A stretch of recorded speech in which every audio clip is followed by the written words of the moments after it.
Hello, everyone, and welcome to today's IANA webinar, the next installment of Intermodal Analyzed. We're almost at the halfway mark of the year for us, so it'll be interesting to take a look at a full snapshot through May of how things have been. So we're pleased to have today's presenter, Larry Gross, the Intermodalist, founder and president of Gross Transportation Consulting, and all-around intermodal renaissance man. So with that, I am going to turn it over to Larry and let him take us through this installment of Intermodal Analyzed. Welcome, Larry.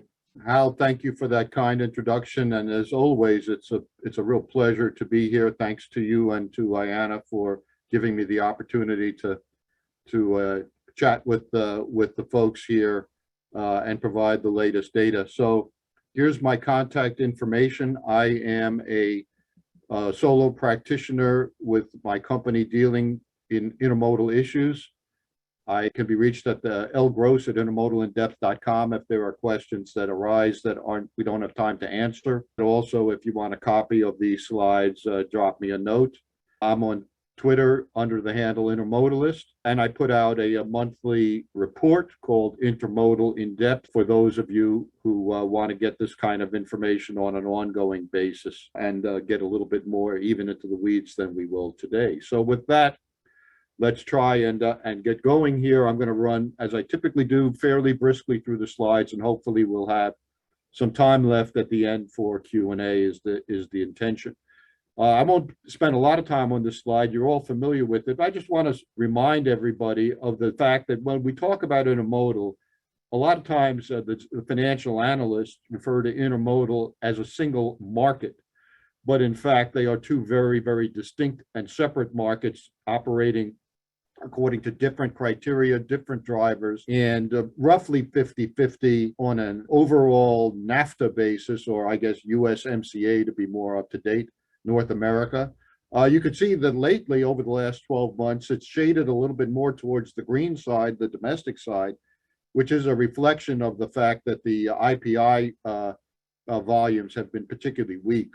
If we were to look at this from a national standpoint, the U.S. tends to be quite a bit more domestically oriented because of our transloading activity. Canada and Mexico and the Canadian U.S. cross-border market are all much more blue oriented, much more international oriented. And then the U.S. to Mexico and back cross-border market is 100% domestic. So with that, let's take a look at the most recent data. And we do have the May data in here from the IANA ETSO database, which is equipment type, size, and ownership.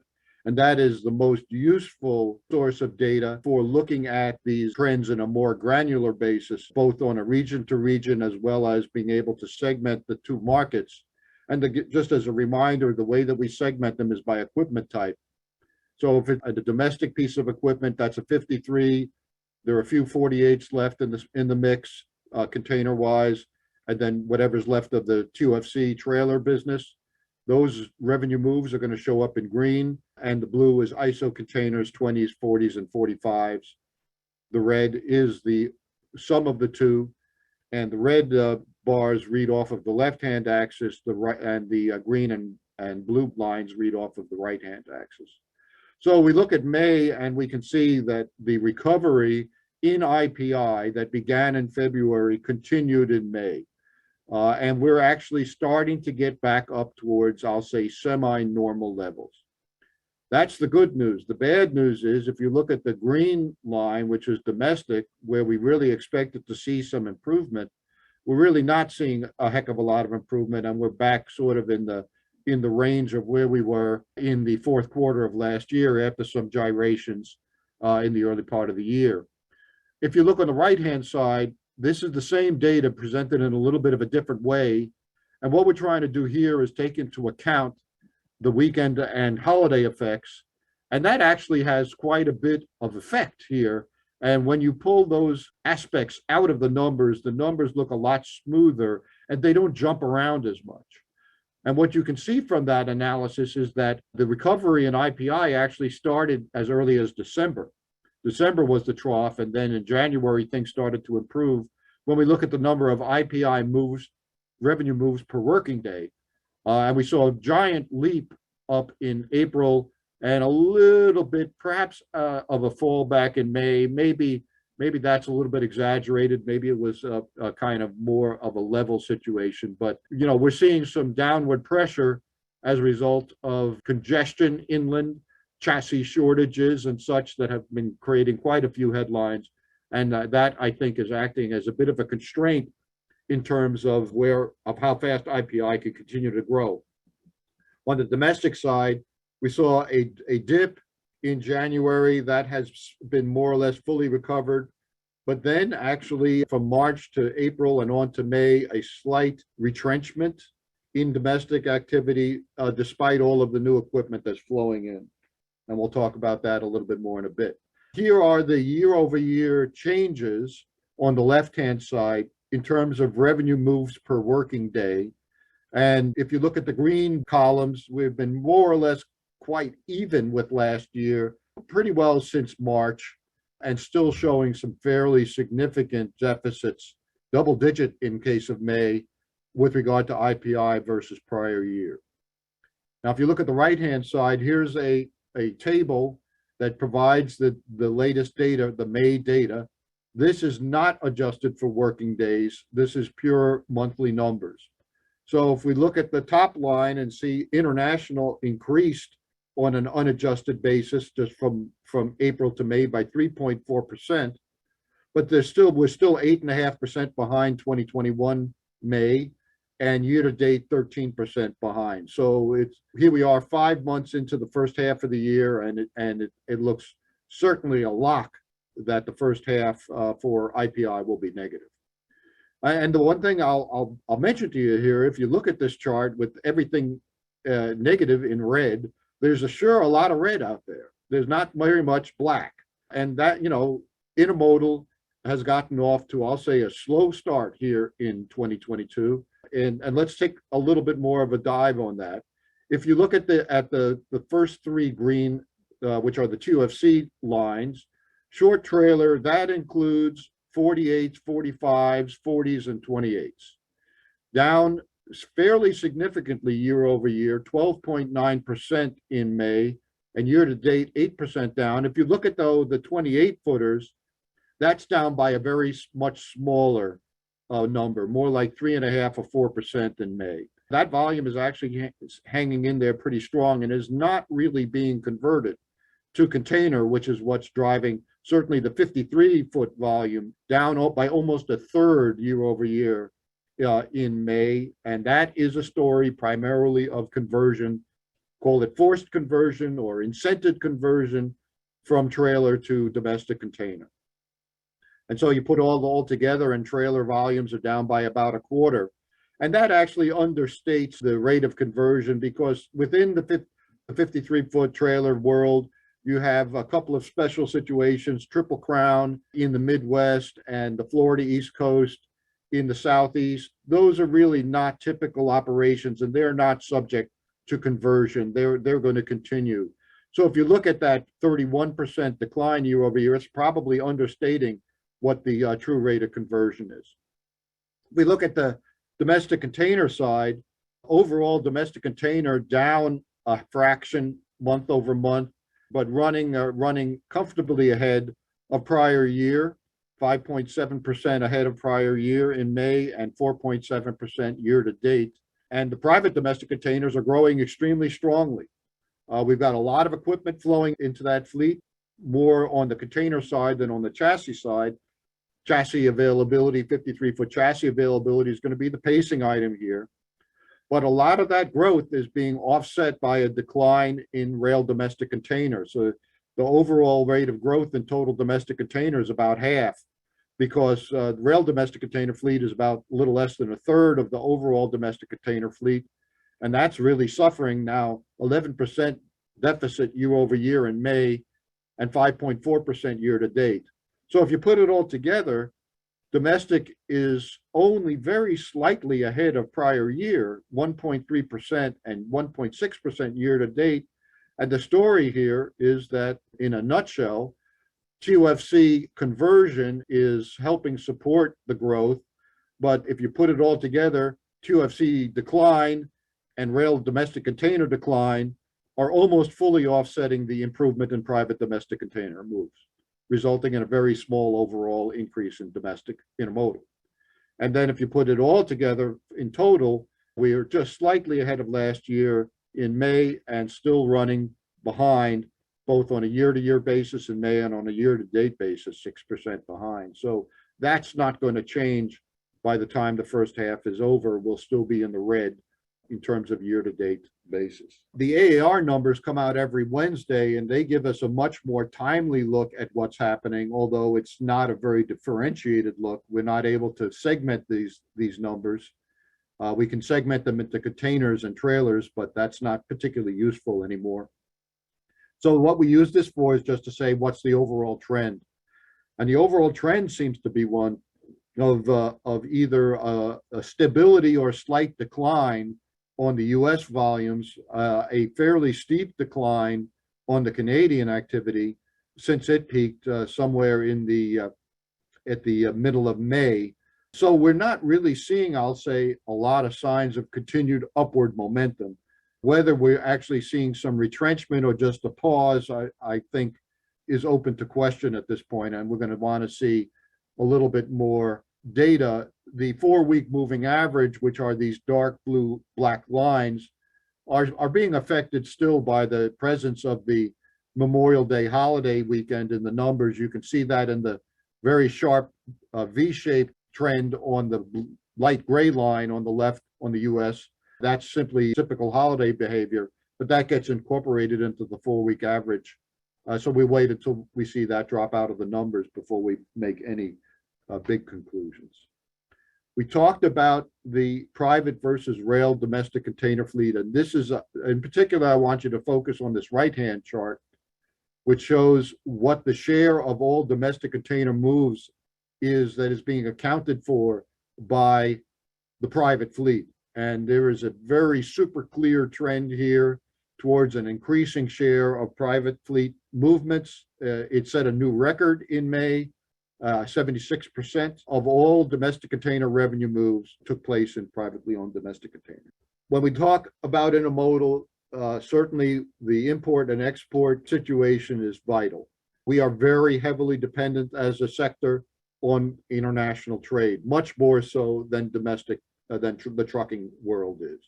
If we look at the left-hand chart here, we're measuring the number of TEUs, loaded TEUs, inbound in blue, outbound in green. Those are, again, working off of the right-hand axis. And then we put them all together for the red line, which is all TEU loaded activity, inbound and outbound, and that works off of the left-hand axis. Let's concentrate on the blue line, which is the number of import TEUs that are being processed by US and Western Canadian ports. And you can see that we've managed to actually step up the level of activity. The big ramp up occurred in March, and then we kind of hung on there in April and even moved up a little bit more in May. So that's a new record right there. And if we look at the year over year change, which is the right-hand graph, we've seen some fairly decent year over year growth in imports, which are the blue columns. Exports are still deep in the hole. And, we're not really seeing a lot of signs of progress there. If you look at the left-hand chart, that green line is not really showing much signs of life. So that continues to be certainly a weak spot in the overall picture. So now let's look at it on a coastal basis. And the West Coast ports have been running full tilt, and they're basically running very similar to the level that they were a year ago. You can see that those, at least insofar as the imports that are being processed are concerned, a very small month-to-month variation, a little bit higher, a little bit lower, essentially throughout the first half of this year so far, although we are seeing still some very large year-over-year deficits with regard to export TEUs, which we have here through April now. I did want to update these numbers at the bottom. Year-to-date imports through May now are 1.4% above prior year for the West Coast, and exports are down 12.4%, so not much of a change there. Imports through May, exports through April. Where we are seeing, I'll say, some good news is on the East Coast and the Gulf Coast, which is a story of diversion, number one, diversion through either through the canal, through the Panama Canal, or diversion through the Suez Canal to the East Coast ports. The other part of the picture is simply that they've been more effective at being able to ramp up their throughput. And so you see consistently so far since, well, as far as this chart goes over the last 12 months, the collective activity of these ports has been to be able to beat prior year, and not by a little bit, by quite a bit. Most recently, somewhere in the vicinity of 9% year over year improvement in import TEUs. And if we look at the year-to-date numbers through May for the East and Gulf Coast, it's 8.6%. And exports a little bit more moderate drop, but still significant, a minus 6.8% through April. So where the growth has been on the East Coast.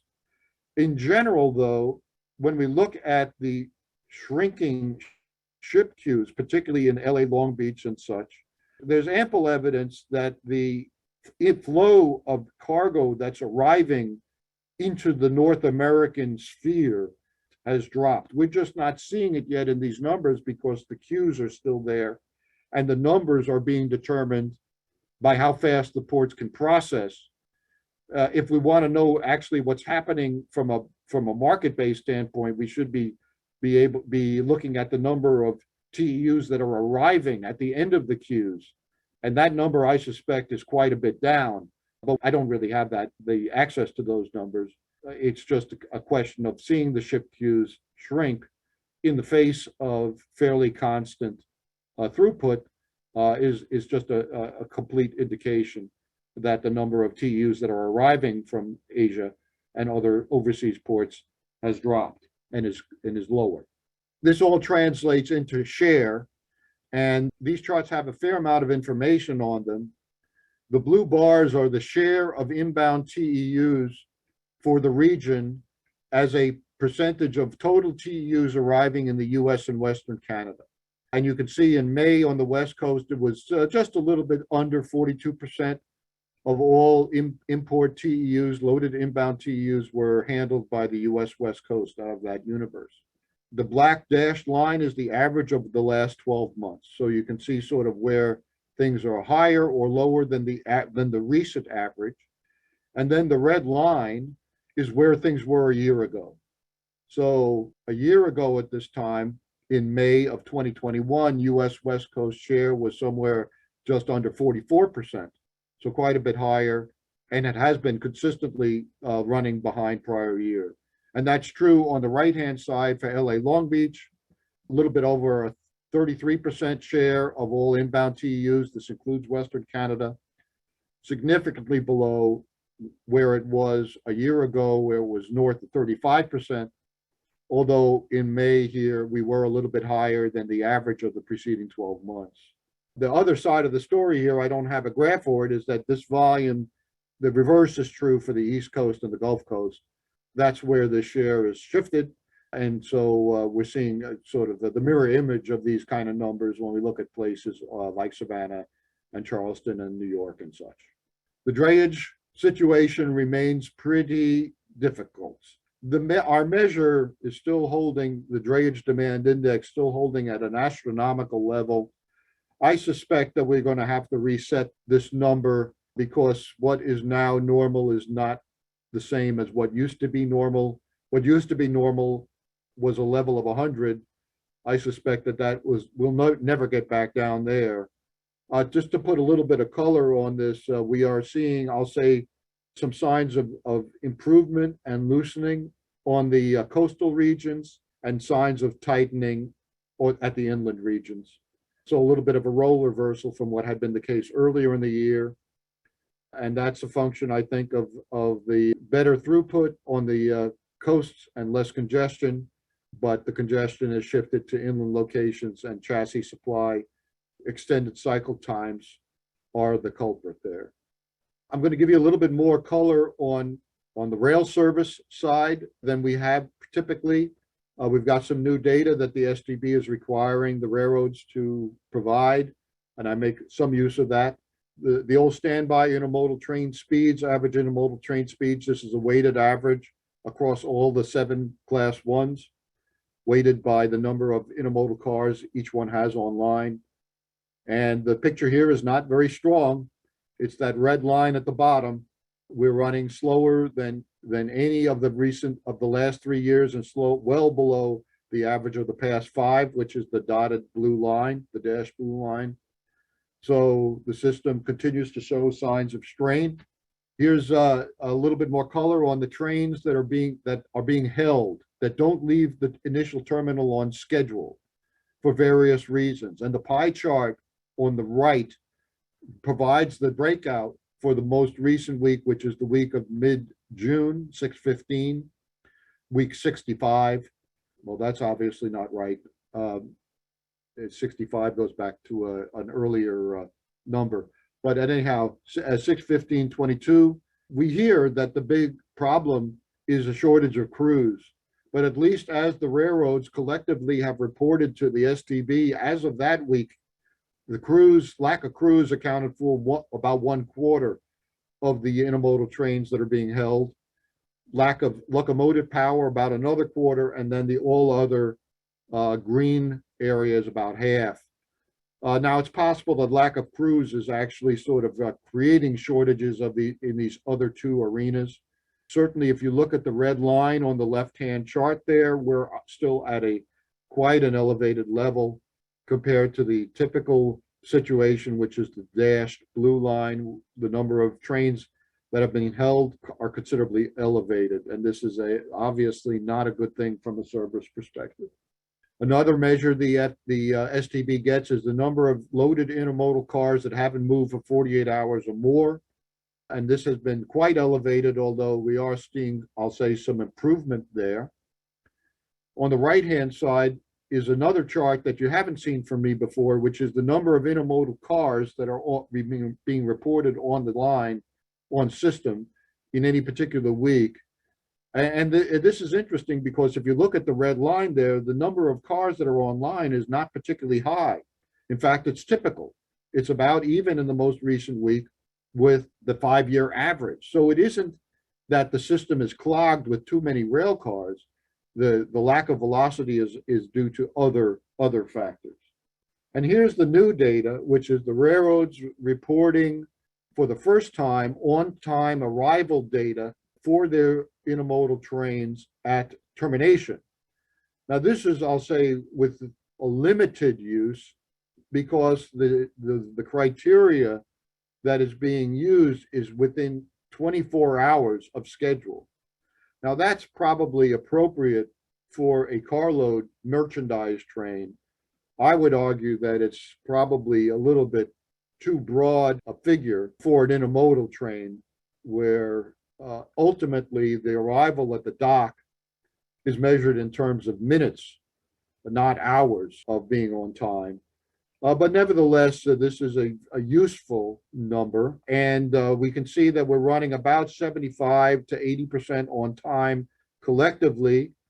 If you were to break it out by railroad, the western roads are running well below these kind of numbers typically, and the eastern roads are running in the 90s. You know, I think that partially that's just a function of the 24-hour window, and because the eastern lines have a shorter overall schedule, it's harder to fall 24 hours behind than out west.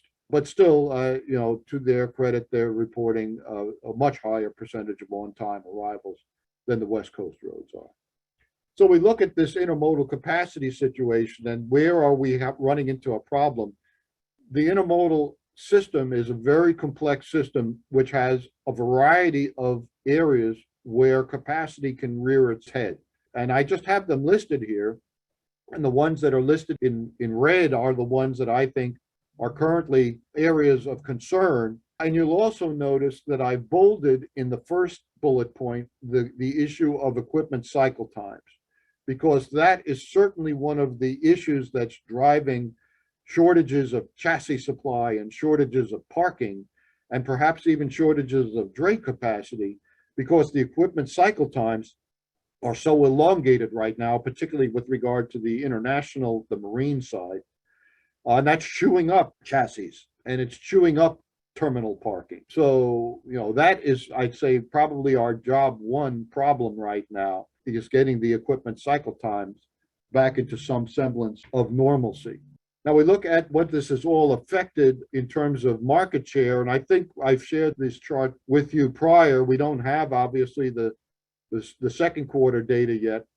We've seen a lot of damage here, both on the domestic side and even more so on the IPI side. The domestic is the left-hand chart and the IPI is the right-hand chart. You put them all together to get the total, which is somewhere under 10% or roughly 10% range in Q1 2022 overall intermodal share.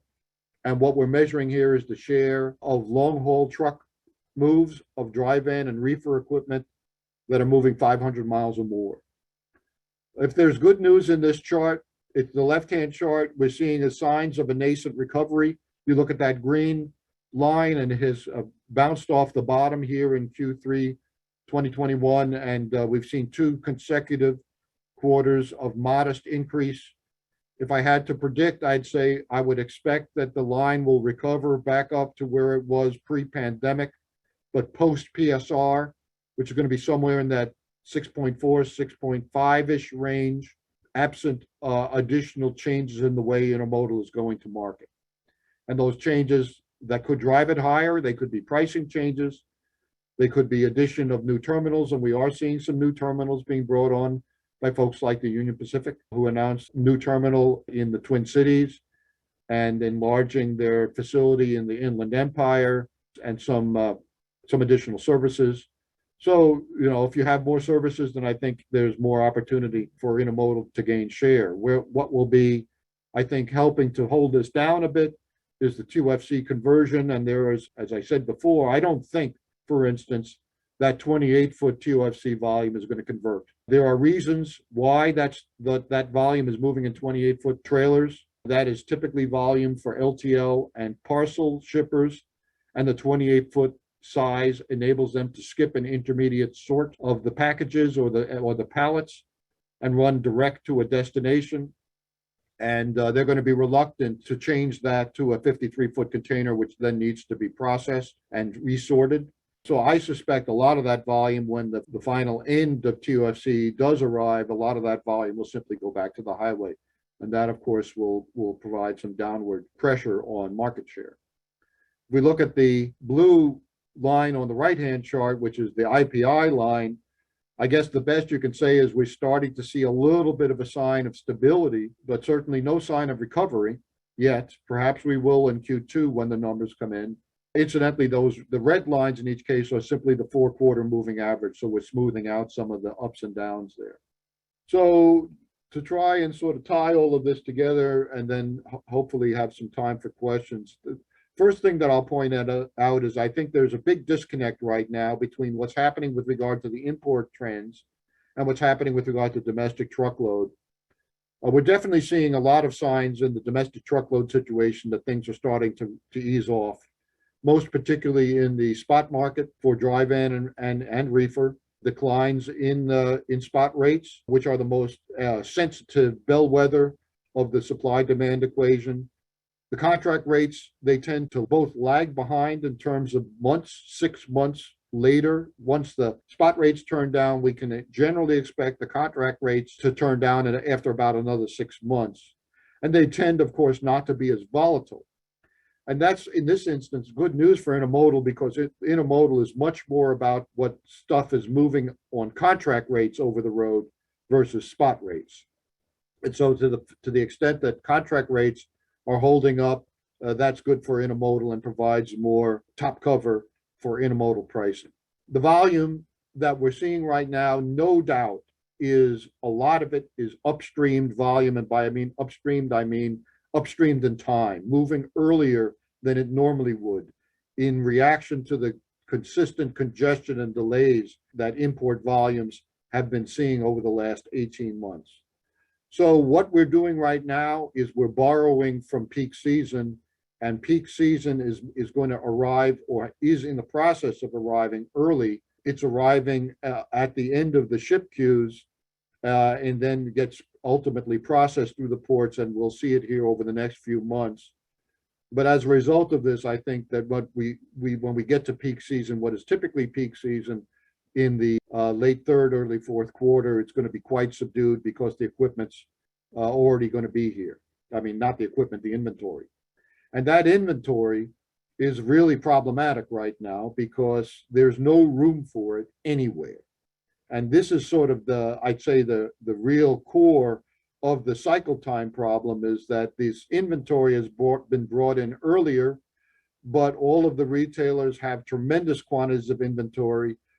I was talking the other day with the supply chain manager for something as pedestrian as fasteners, nuts and bolts and different types of fasteners, and even their inventory is out of whack. And they don't have enough room in their warehouses for the inbound inventory. You can only imagine what it's like for the retailers, and we've seen some of that in their quarterly calls. So until this all gets worked through, and I think it will get worked through here over the course of the next quarter or so, we're still going to see, different levels of congestion and different problems popping up around the system until we can get this inventory back under control and the warehouses having some empty room to accept inbound product. And then at the end of the day, of course, 2023 is a real big question mark right now. And certainly the outlook with the aggressive actions of the Fed and the continuation of inflation puts a big question mark with regard to 2023 and the overall economic performance that is going to underpin anything that happens in the freight markets. So on the IPI side, we've seen the effects of an ocean carrier flip-flop over the course of the last 6 or 8 months, where their desire to keep their containers close to the port so as to be able to slingshot them back to Asia for the next high value, very high margin eastbound move drove the IPI plunge. They were short of equipment in China. They were short of equipment in Asia. They wanted to get those empty boxes back, and they didn't really want to see them moving inland. So they made the IPI option extremely expensive or didn't offer it at all. And that drove the plunge for the most part. Now their containers are more abundant and the demand out of Asia started to cool off. And so they flipped the IPI switch back on. We're seeing a lot of IPI demand. And the problem is the railroad industry has a tough time turning on a dime. It doesn't turn any faster than a giant megaship does. And so, these big surges are really difficult to handle. And that's one of the reasons why we're seeing this congestion, particularly inland, where we have these extended cycle times, because there's no place to put the product. I have continued to be of the opinion that the China lockdowns are a minor issue with regard to domestic North American intermodal. The drought of freight never occurred, and neither will the tidal wave that some are talking about. It just will have a little bit of an effect on how long the queues are, but we're seeing continued reduction right now in the queues, and this is when the tidal wave was supposed to be arriving. So I think it was a false alarm. From an overall intermodal perspective, the west to east migration is going to be a continuing headwind for intermodal, because intermodal share off the East Coast is lower than it is off the West Coast. And of course, until we get some clarity with regard to the West Coast labor situation and the expiration of the contract, which is right around the corner now, there's going to be, I think, continued pressure from a west to east migration, as folks seek to avoid any potential disruptions associated with the negotiations that are ongoing. On the domestic side, very high fuel costs and easing time pressure should both work in the favor of intermodal. And by easing time pressure, folks are not in a hurry to get this inventory. And so by running it intermodally versus truck, they're able to delay the moment at which they have to deal with it. So I think that works in favor of intermodal.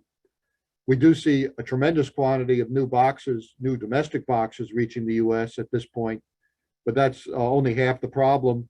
Chassis capacity, which has to be domestically sourced, and I'll say non-China sourced, is lagging behind, will continue to lag behind. And that's going to be a constraint, I think, at least with regard to the ability of the fleet to grow for the balance of 2022. You look at that tremendous market shift between private and rail domestic containers. Well, that is also an indication of a shift underway from small IMCs who make use of those rail-owned domestic containers to the integrated large carriers who have their own private fleets. So that's definitely underway, that shift. We have the new wild card, which is the BCOs that own their own equipment. Specifically, Amazon and Walmart are taking on quite a substantial quantity of equipment. And how that all works and where that volume comes from. Does it come from the highway? Does it come from existing integrated carriers? Does it come from small IMCs? All remains to be seen.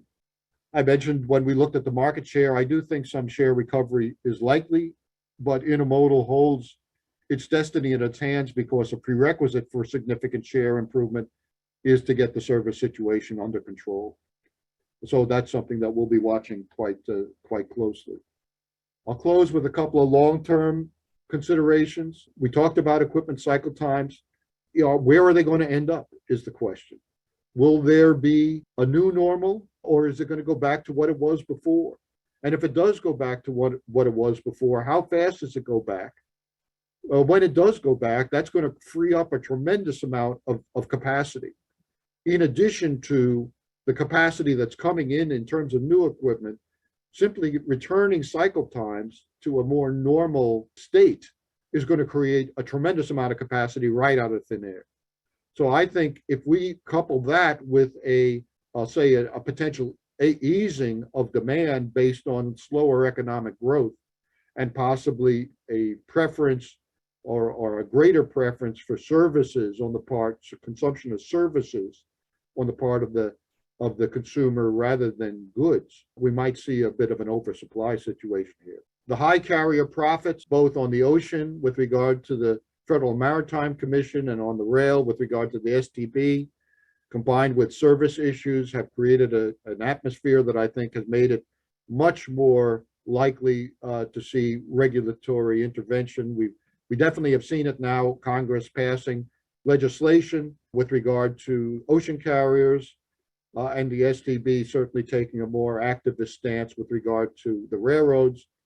Although I think from an intermodal perspective, that's not a huge threat, since that's typically a fairly deregulated area. It's more of an issue on the carload side. We've talked at length about the rails not growing their domestic container fleets. They're not investing in new boxes. They are in chassis. They are in GPS, but they're not investing in additional capacity. And to the extent that rail domestic container fleet continues to shrink, the market, I think, is going to have to come up with an alternative source of equipment for the IMCs that rely on these, that can't own their own equipment and need a third-party supplier of equipment. Back a couple of years ago, I coined the term the Great Dispersal. And what that is a reaction to the pandemic and its after effects, which is dispersal in where freight's coming from, dispersal in where it's going, and dispersal in when it's moving. And I think that is all still well underway. We're going to continue to see a movement away from China. It got sort of postponed by the pandemic and all of the turmoil that we've seen since. But I believe it's still we're still going to see it, slow but sure. New sources, Eastern Europe, Vietnam, South Asia, different places, Mexico, and even some reshoring, I think, is going to happen. It's not an all or nothing, it's simply a movement of the needle here. And the same thing is true with regard to where the freight's going, because our population continues to disperse, continues to move out of the metro areas, and freight goes where the people go. And to the extent that we've seen quite a bit of disparity now with regard to when freight's moving, both from a calendar perspective, from an hourly perspective with e-commerce. So these trends, I think, are still well underway. And then my final question is, well, just, we've been through this tremendous crisis or challenge. You can pick the word. Are we going to learn from it? How long will the memories endure? And what lessons will we take from the supply chain crisis? And how will we do things differently to help ensure that this doesn't happen the next time that a disruption occurs? How will we build more resilience into our system? Because we have seen that the system is not very resilient, is pretty fragile, and we don't know what the next unexpected event, next black swan event will be. But I think it's fairly safe to say that there will be one, and it will be sooner rather than later. We just don't know whether it's a hurricane or a flood or a war or a political challenge, a labor challenge. There are all kinds of disruptions out there. And so our system needs to be a little bit more resilient in order to be able to deal with it. And with that, Hal, I'll close with my shameless plug. If you folks like this kind of thing, we'd love you to subscribe. Go to intermodalindepth.com to see about subscribing to Intermodal In-Depth, an analytical paper. If you want more color on the data, IANA has the Intermodal Volume Analyzer, which puts the ETSO data in a very digestible form. We help create that for IANA, and you can go to intermodal.org to see about that. So there are some sources for data here in addition to the webinars that IANA sponsors. And with that, Hal, thanks for the megaphone, and we'll take some questions. My pleasure, Larry. Thank you very much. Thanks for hacking through all the news to get to the actual truth here. As you pointed out, there's been a whole heck of a lot of hyperbole out in the media, particularly of late, around what's coming down the pike. So it's interesting to cut down to actually what the numbers are showing us right now, and seeing what we can make of that. Which isn't to say that the reports are wrong. It's just to say that it's nice to balance it out with a little bit of clarification on at least what part of the sky might be falling. You've shown, no, we're not looking at the kind of growth that we'd like to see, but things certainly could be a lot different. And so I think it seems to be that it looks like we're learning from the past, and also a little cautious about where to go, because I think you're right. There are a lot of big questions. Your last slide really was filled with some really, as the English like to say, sticky questions. This is not the time to be betting the ranch. Right. Yeah. But we do have some good questions, and some of them are not simple ones. So let's go ahead and one of them, which seems to be pretty popular, is the domestic versus rail controlled containers. And do you think that the market share spread between privately owned and rail owned will continue to increase? Well, I mean, so there's two. I'd say the answer is there's two pieces to that. One is what's happening with regard to the actual fleets. And what we're seeing is a lot of growth in the private fleet and no growth, actually small decline in the rail-owned fleet. They're not investing in new boxes, and boxes are starting to fall out of the fleet as they are aging out. Now, if you look at the demographics of those two fleets, the private and the rail, because the early days of domestic containerization was rail fleet dominated, the rail fleet tends to have a lot more older units than the private fleet does. So if there's no investment, a larger percentage of the rail fleet is going to start falling out with regard to age. So I can't predict what the railroads are going to do. You've got basically the three majors of the four that have traditionally been willing to invest in new equipment, CSX, NSUP. BNSF is not in that game. They made that decision long ago. So the question is what are they going to do? What are these railroads going to do? Are they going to go back and start investing in new containers to replace the ones that are aging out? What I would say to you is that the recent performance, however, is beyond just the fleet.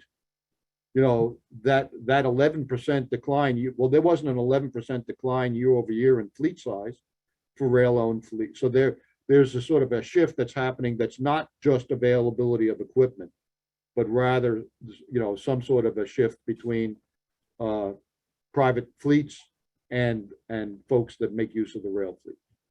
Thanks, Larry. And I think that's a really interesting one to watch, especially as we're also watching the trailer numbers, continue to kind of sort of get back to their normal slow decline. But again, I don't know. That's one of the fun things about doing these in the cycle that we're doing them is we're really seeing some interesting stuff that I don't think we could have easily predicted for sure. Here's a quick one, and I do not know the answer to this, but someone is asking the question about actual container weight and tonnage in containers. We measure everything in TEUs, but do we have any sense of are the actual weights per container going up, down, staying the same? Any insights there? I don't have that data. I would say in general, the 20s are handling denser cargo than the 40s. If it's moving in a 20, it's because it's nuts and bolts or something that's going to weigh the container out. Whereas the 40s and certainly the 40-foot high cubes, or even what's left of the 45-foot fleet, those are going to tend to be cube oriented freight. But that's kind of a hand waving answer. I don't have data. Yeah, it's a good question, and it does get into an area.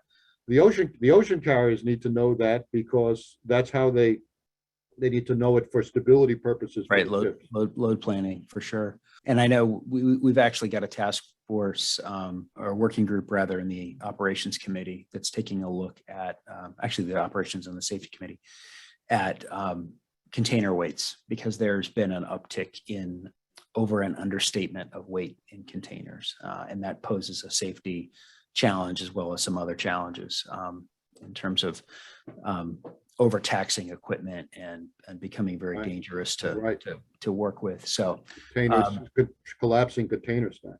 Collapsing containers, Yep. Understatement or overstatement of weight or improper blocking and bracing can be extremely dangerous. I think there could potentially be a penchant for trying to jam one more or two more pallets into a container if there's some space in there. Here's a question about the Canadian roads and their model of offering the door-to-door service and tying that to their on-time reporting. Do you have a sense for how the domestic, the U.S. roads versus the Canadian roads kind of shake out on their performance reporting? I mean, are we looking at potentially like apples and oranges when we look at? No, it's apples to apples. The Canadians are only reporting their U.S. operations, and they're all so it's a fraction of their overall system that they're reporting on to the STB, and they're reporting it on the basis that the STB is asking for, which is 24 hours arrival at terminal. So the numbers are comparable between the railroads, but they are not necessarily representative of the full Canadian railroad operation. Here's a question around the swing to private fleets versus rail-owned boxes. And apparently there were some system outages that have been reported that basically prevented folks from booking capacity on domestic rail because of some system outages. Any thoughts on that in terms of how that may have skewed the numbers? Or I think it's a great point, and one that I didn't connect the dots on until the questioner mentioned it. But I'm sure, and now that I see, I'm sure that affected the numbers in May, because as I recall, that was an early May issue. If time has no meaning to me anymore, I don't know, but I think that's when it was. So yeah, that's an excellent point, and maybe May was a little bit of an outlier for that reason. Yeah, no, that makes sense, at least in terms of yet another factor that people need to consider. And here's a question. I'll try to distill it down, but in terms of the long cycle times of equipment, going from 3 to 5 days, say, to 10 to 15, is sort of what I'm hearing, is not uncommon and much more in certain cases. And that cycle times basically once the box and the chassis have been delivered to a BCO. And it seems like some of the equipment providers are starting to implement charging to affect behavior. It doesn't seem like that's necessarily having any impacts on the BCOs changing their, I hate to call it behavior, but because it seems pejorative, but their actions. Do you see any change, or do you think that there's anything that would drive BCOs to make a change to cycle that equipment more quickly? Well, I think that once things begin to normalize, if the BCO is charged for the chassis and charged for the container, it's going to affect their behavior. The problem is right now it's like, they throw their hands up. It's like, I got no place to put the freight. So whatever you're going to do, that's just the way it is, right? Just like the SDB can say to the railroads, gee, we want you to run more trains. And the railroad says, well, I don't have any more crews. I can only do so much. You reach a point in the near term, where it's not effective. But that's not the same thing as the long term. Right. So I think in the near term, it's not going to have a heck of a lot of effect as long as there's no free lunch. I mean, if you don't, and certainly some of these large BCOs, they have the weight to swing with the carriers where they're still, even now, not getting charged and so I would say, if they start seeing some charges, maybe it would affect things a little bit. People will take the path of least resistance, the least costly path. But there are not a lot of alternatives right now. So the leverage of it is limited. But when you get things loosening up a little bit, then I think there's more of a chance that we'll see some changes in behavior. Yeah, I have talked to a number of folks that have opined about just when will the steamship lines eliminate the free chassis from the contract, and this would have seemed to have been the perfect time to do it, but that doesn't seem to have at least affected the contracts that were executed in the spring that we know of. Yeah. And behavior certainly doesn't seem to have changed too much. But I do also realize that it's a physical space issue. It's also a labor issue. I know that warehouses are struggling with, a similar. I mean, it's a uniform problem across the board. Is that folks don't have enough staff to manage. I think you were saying there's 28% of the rail disruption was directly related to crew in that particular week for intermodal. In that week, yeah.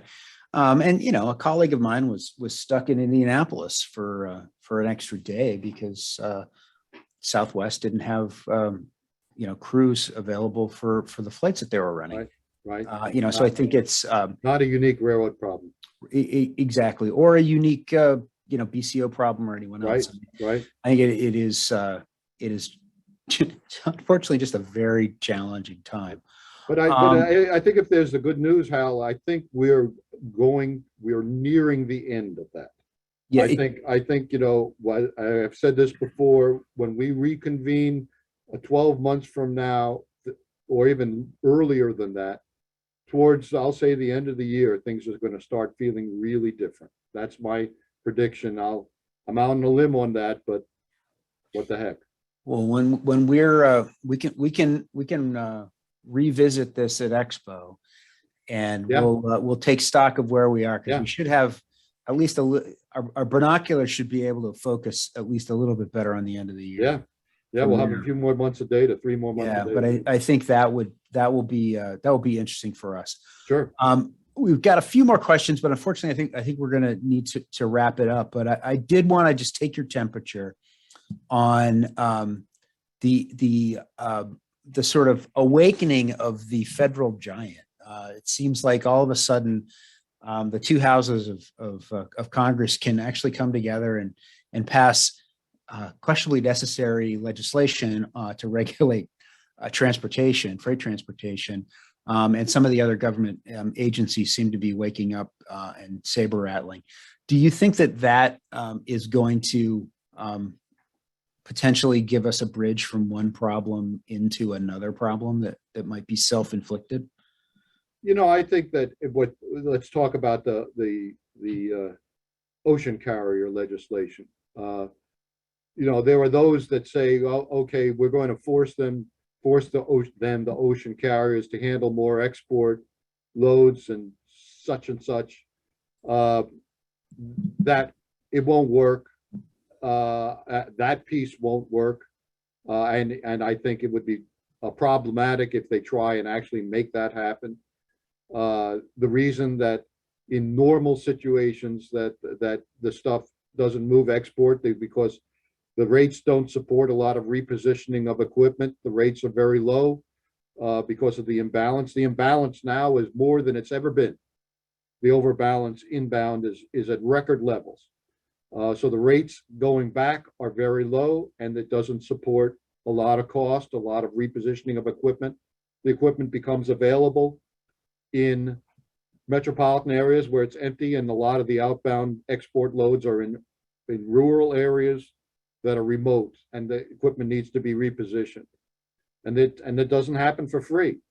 So that's going to be a problem if folks think it's going to affect that. But where I do think it's going to have an effect, and this also has potentially true on the inland side, is when you see these demurrage and detention practices that just seem on the surface to be egregious, and you say, well, that can't be right. Well, that's where you're going to see some action, and maybe some rationality to a system that seems to saddle folks with bills that they have no control over or no ability to affect. That ain't right. Fair enough. I do want to call folks' attention to what Larry pointed out earlier.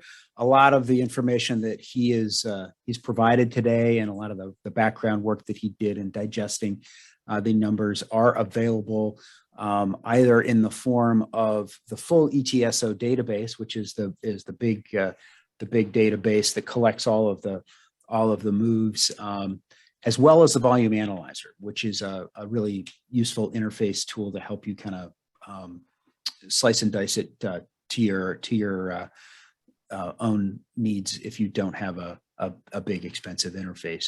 Those are both available at intermodal.org/data and statistics. So head on over to intermodal.org, go to data, and you'll be able to find those. If you have any questions, go ahead and email us at info@intermodal.org. We always want to hear from you. And with that, I would wish you a great summer. Be safe out there, everyone. And we will see you next time here at Intermodal, Association of North America, the connecting force behind intermodal freight.